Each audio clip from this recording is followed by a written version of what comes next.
இன்றைக்கி நம்ம பார்க்க போகிறது ஒரு சூப்பரான லஞ்ச் பாக்ஸ் ரெசிபி தாங்க. பன்னீர் பரோட்டா. இது செய்கிறது ரொம்பவே ஈஸிங்க. குழந்தைங்களுக்கு கொடுத்திங்கன்னா ரொம்ப விரும்பி சாப்பிடுவாங்க. இதுக்கு சைடிஷ் எதுவுமே தேவையில்லை. வாங்க அது எப்படி செய்யலான்றதை பார்க்கலாம்.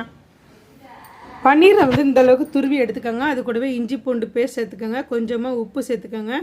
கூடவே கொஞ்சமாக மிளகாத்தூள் சேர்த்துக்கோங்க. அது கூடவே டேஸ்ட்டுக்காக கொஞ்சமாக கரம் மசாலா சேர்த்துக்கோங்க. ஃப்ரெஷ்ஷான கொத்தமல்லி தலையும் சேர்த்துக்கோங்க. சேர்த்து நல்லா மிக்ஸ் பண்ணி எடுத்துக்கோங்க. நம்ம வீட்டில் எப்போவுமே சப்பாத்திக்கு மாவு பிசைவோம் இல்லையா, அதுமாரி பிசைஞ்சு வச்ச கோதுமை மாவில் இந்த மாதிரி ரொம்ப தின்னாக திரட்டாமல் கொஞ்சம் திக்காகவே திரட்டிக்கோங்க. இந்த அளவுக்கு திரட்டிக்கோங்க. திரட்டிட்டு நம்ம மிக்ஸ் பண்ணி வச்சுக்கிற அந்த பன்னீர் மிக்ஸையும் இதில் சேர்த்துக்கலாம். சேர்த்துட்டு இந்த மாதிரி நல்லா சுருட்டி எடுத்துக்கோங்க. சுருட்டிட்டு நல்லா மேலே கொஞ்சம் மாவு தூவிக்கோங்க. தூவிட்டு கொஞ்சம் மெலிசாக பொறுமையாக திரட்டுங்க. ரொம்ப அழுத்தி திரட்டிடாதீங்க, ஸ்டஃபிங் எல்லாமே வெளியே வந்துடும். எவ்வளோ மெலிசாக திரட்ட முடியுமோ அந்த அளவுக்கு மெலிசாக திரட்டிக்கோங்க.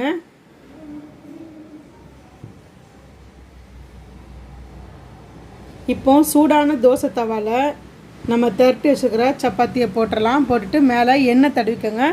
குழந்தைங்களா இருந்தால் நெய் பட்டரு அந்த மாதிரி கூட நம்ம தடவிக்கலாம். இப்போ ரெண்டு பக்கம் மாற்றி மாற்றி போட்டு நல்லா செவந்ததுக்கப்புறமா எடுத்து பிள்ளைங்களுக்கு கொடுங்க. ரொம்பவே விரும்பி சாப்பிடுவாங்க. ரெசிபி பிடிச்சிருந்ததுன்னா லைக் பண்ணுங்கள், ஷேர் பண்ணுங்கள், உங்கள் ஃப்ரெண்ட்ஸ் அண்ட் ஃபேமிலிக்கு ஷேர் பண்ணுங்கள். நம்மளுடைய சேனல் சப்ஸ்கிரைப் பண்ணி சப்போர்ட் பண்ணுங்கள். எப்படி வந்துச்சுன்றதை கமெண்ட் செக்ஷனில் சொல்லுங்கள். பாய்.